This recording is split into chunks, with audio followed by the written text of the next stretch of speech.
So today on my channel full of broken stuff, it's the Ford 4000, which developed a leaking PTO seal. And in the process of draining the fluid to change it, I found that. Not at all what you want to see coming out of your PTO or your hydraulic fluid. So we're going to be in this video, we'll be pulling this apart, pulling that shaft out, replacing that seal, and hopefully showing you how to put that shaft back in without having to split the tractor. So stay tuned. And we're back. So what I've done so far is drained all the old hydraulic fluid out, and then I put about 5 gallons of diesel in the reservoir, started it, actuated the 3-point to where it would come up and down a few times, drained that out. So the tank should be fairly clean. So to get this PTO shaft out, we've got 4 bolts that we've got to pull out, and then just pull the shaft out of it, replace the seal. The tricky part is there is a paw in there, maybe not a paw, but there's like a thrust washer that has to line back up when you take this out. So you got to be real easy pulling these out, because if that thrust washer falls, then you get to split the tractor, and that's not what you want to do for a job like this. So we'll go ahead and get started taking that bearing carrier and seal retainer out.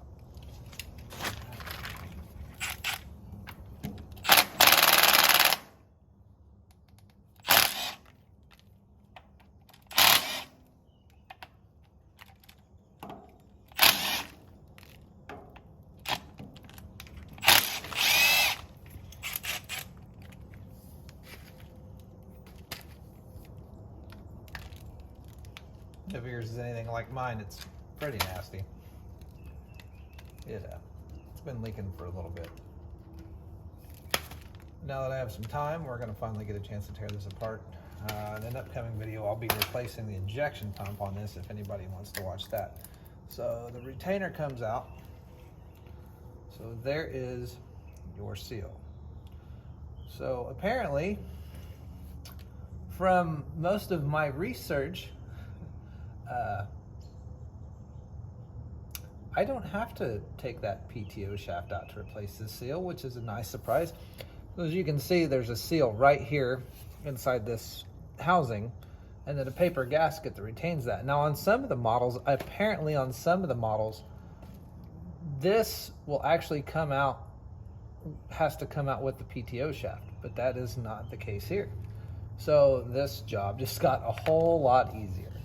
So let me get some of this cleaned up, and I will, now for anybody that's wondering, this was a built late 1969.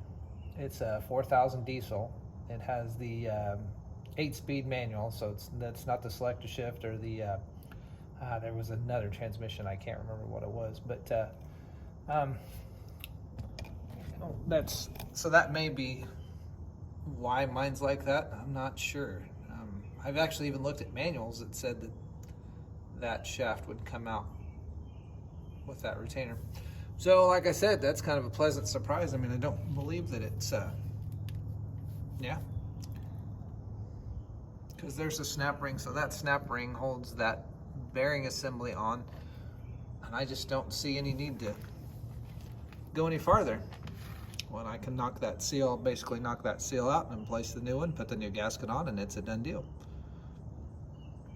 Well, that's, for once, a pleasant surprise in working on something. So yeah, we'll get that cleaned up and we'll be back to reassemble it.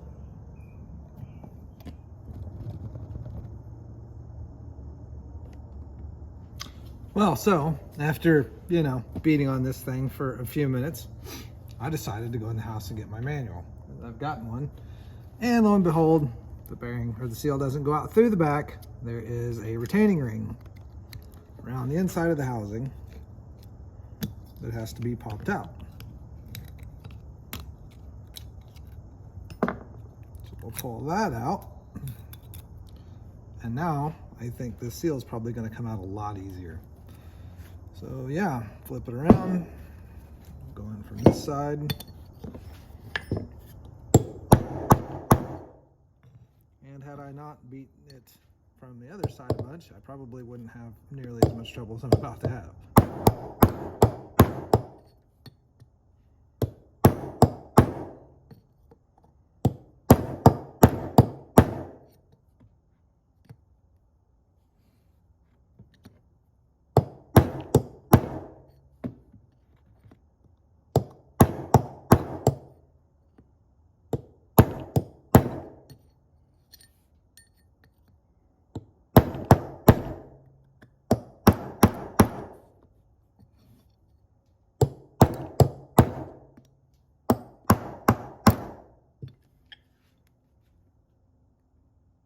And yeah, you can see it's starting to move towards the front. There's a lip there where it sets up against.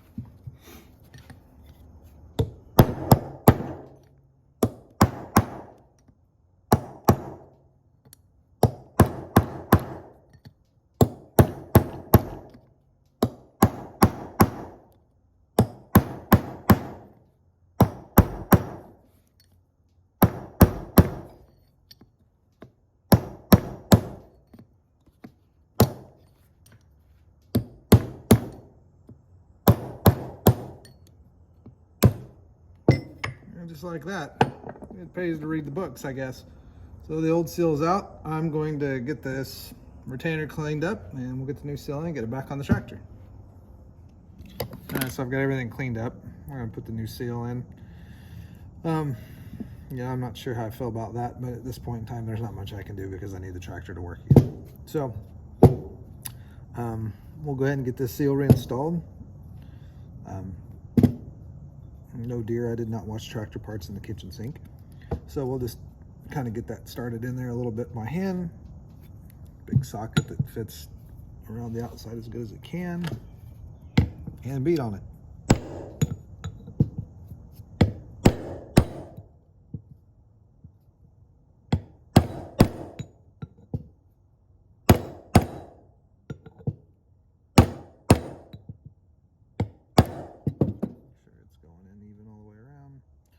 Yeah, so there's a nice lip there. You'll know when it stops.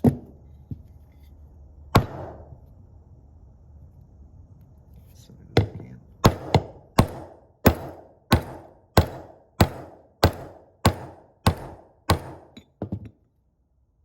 Just about there.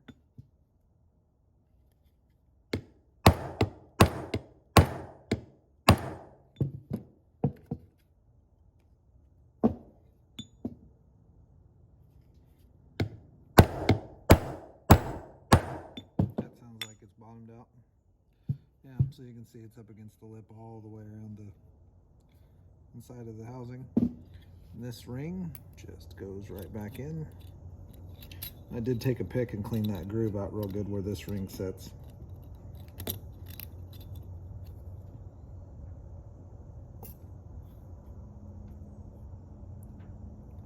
Actually, it looks like it might need to go just a little bit more.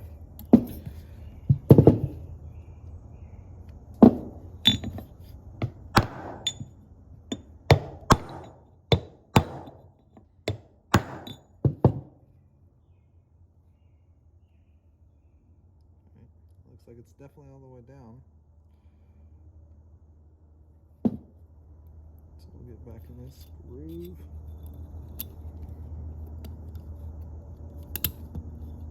These are a little bit of a pain sometimes. I prefer an actual snap ring, but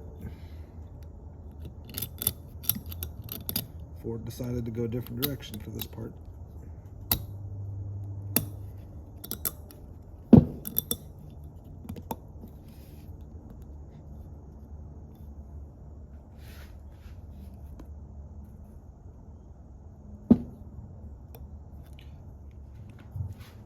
And lastly, just take a screwdriver and kind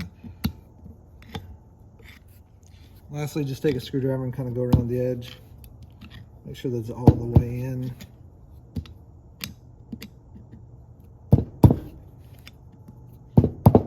You don't have to hit it real hard.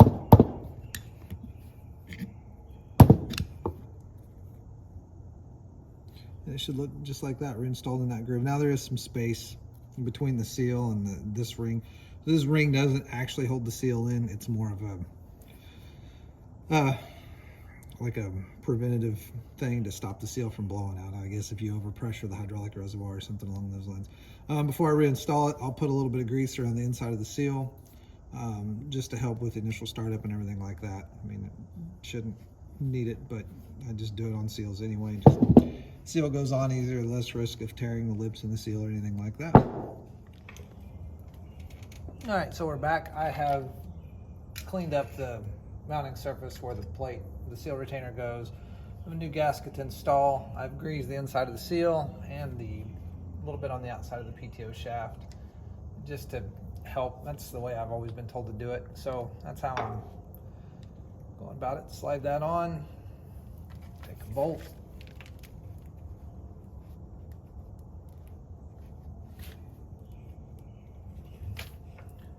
First one lined up.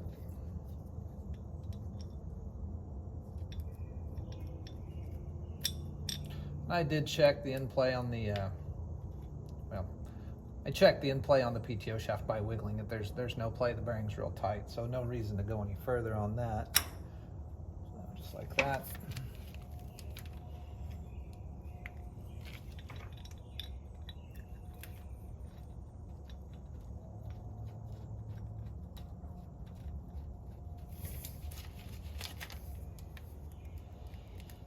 Should have cleaned these bolts up a little better, but like I said, I'm on temporary power and the parts washer's still not set up, so we're doing it like this for now.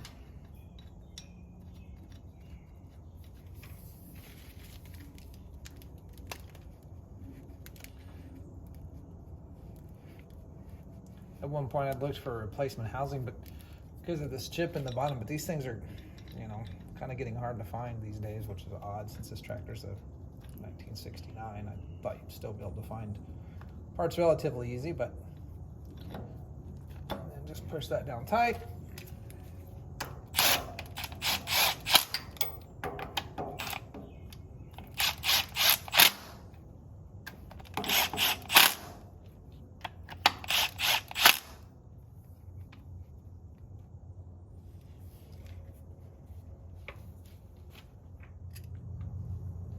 And the book calls for 23 foot-pounds.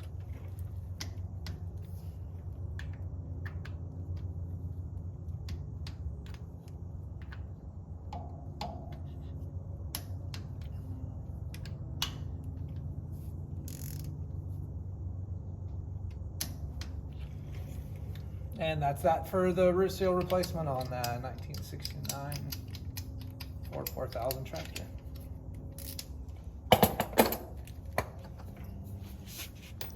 My next video, I'll be doing the injection pump replacement.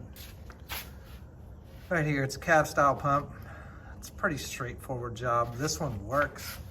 It just leaks out of every possible location it can leak out of, especially when it's running. I've got the fuel shut off now at the tank, but when the fuel's on, it's just a constant drip out of the pump. So I bought a remanufactured pump from a gentleman that rebuilds the original stuff instead of going with something aftermarket, because there was a lot of kind of negative stuff about the aftermarket pumps like you get off Amazon or whatever. So I didn't even want to mess with it. So I just went back with a factory style or a factory rebuild. So we'll get that started probably later today and have another video up on that as soon as I can. Thanks.